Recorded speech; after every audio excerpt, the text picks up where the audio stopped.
നാമത്തിന് മഹത്വം ഉണ്ടായിരിക്കട്ടെ. ഇന്ന് അല്പനേരത്തെ ചിന്തയ്ക്കായി നൽകിയിരിക്കുന്ന വേദഭാഗം 1 തിമോത്തി 1 12 മുതൽ 17 വരെയുള്ള വചനങ്ങളാകുന്നു. ഇതിൽ പൗലോസ് അപ്പോസ്തലൻ നമുക്ക് നൽകുന്ന വലിയ സന്ദേശം, എന്നെ എന്റെ ദൈവമായ കർത്താവ് തന്റെ വിശ്വസ്തൻ എന്ന് എണ്ണി ശുശ്രൂഷയ്ക്കാക്കിയിരിക്കുന്നതിനാൽ ഞാൻ ദൈവത്തെ സ്തുതിക്കുന്നു. ദൈവം വിശ്വസ്തൻ എന്ന് നമ്മെ എണ്ണേണ്ടതിന് അവന്റെ കൽപ്പനകളെ നാം ആചരിക്കേണ്ടിയിരിക്കുന്നു. 119 സങ്കീർത്തനം 34 വാക്യത്തിൽ ദാവീദ് ഇപ്രകാരം പാടുന്നു, ഞാൻ നിന്റെ ന്യായപ്രമാണത്തെ കാക്കേണ്ടതിന് അതിനെ പൂർണ്ണ ഹൃദയത്തോടെ പ്രമാണിക്കേണ്ടതിന് ബുദ്ധി നൽകണമേ. 119 സങ്കീർത്തനം 36 വചനത്തിൽ ഇപ്രകാരം പറയുന്നു, അവർ നിന്റെ ന്യായപ്രമാണത്തെ അനുസരിക്കുകകൊണ്ട്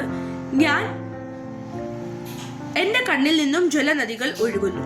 ആയതിനാൽ നമ്മൾ ദൈവത്തിന്റെ കൽപ്പനകളെ പാലിച്ച് അനുസരണയുള്ളവരായി ജീവിച്ചാൽ അവന്റെ വിശ്വസ്ത ദാസൻ അല്ലെങ്കിൽ ദാസിയായി മാറുവാൻ സാധിക്കുന്നു. വിശുദ്ധ ലൂക്കോസിന്റെ സുവിശേഷം 17 5 വാക്യം, അവനോടൊപ്പം നടന്ന ശിഷ്യർ യേശുവിനോട് ഞങ്ങളുടെ വിശ്വാസം വർദ്ധിപ്പിച്ചു തരണമേ എന്ന് പ്രാർത്ഥിച്ചു.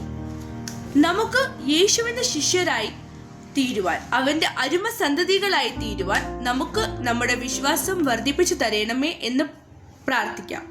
ആ വിശ്വാസ വഴിയായി നമുക്ക് യേശുവിന്റെ ദാസരായി തീരുവാൻ സാധിക്കുന്നു.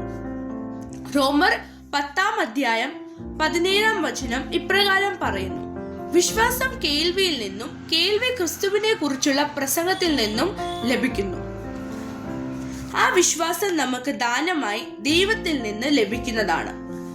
ആയതിനാൽ ദൈവം വിശ്വാസം എന്ന പുണ്യം നമ്മിൽ നിറയുവാനായി നമുക്ക് ദൈവത്തോട് അപേക്ഷിക്കാം. ദൈവമേ, ദാനമായിട്ട് നിന്റെ മക്കൾക്ക് വിശ്വാസം വർദ്ധിപ്പിച്ചു തരണമേ എന്ന് നമുക്ക് പ്രാർത്ഥിക്കാം. അങ്ങനെ വിശ്വാസം വഴിയായി വിശുദ്ധ ദാസരായി നമുക്ക് ഭവിക്കുമാറാകട്ടെ.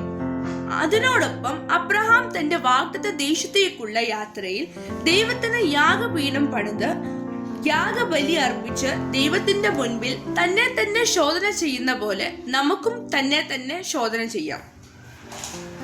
വചനം പറയുന്നു, നിന്റെ തലയിലെ ഓരോ മുടികള് നാഴുകളെ പോലെ എണ്ണപ്പെടുന്നു, അവന്റെ മുൻപിൽ മറയുവാനായിട്ട് ഒന്നുമില്ല എന്ന് സത്യം മനസ്സിലാക്കി അനുദിനം പ്രാർത്ഥനയിലൂടെ ദൈവമേ, അങ്ങയ്ക്ക് എന്നെ ശോധന ചെയ്ത് എന്നിലുള്ള കുറവുകളെ മനസ്സിലാക്കി തന്നെ എന്നെ അങ്ങയുടെ വിശ്വാസ ദാസരായി ജീവിക്കുവാനുള്ള കൃപ നൽകണമേ എന്ന് പ്രാർത്ഥിക്കാം.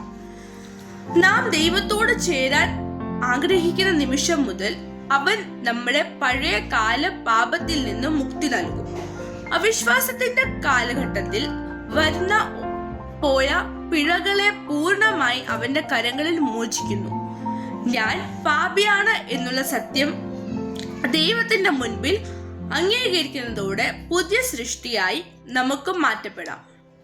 അങ്ങനെ പൗലോസ് അപ്പോസ്തലൻ ദൈവത്തിൽ നിന്ന് വിശ്വസ്ത ദാസൻ അല്ലെങ്കിൽ ദാസി എന്ന പദവിയിലൂടെ നമുക്ക് ശക്തരായി ഈ ലോകത്തിൽ ദൈവത്തിന്റെ ഓരോ സാക്ഷിയായി ജീവിക്കുവാൻ കൃപയ്ക്കായി നമുക്ക് യാചിക്കാം. ഇതാകുന്നു ദൈവവചനം.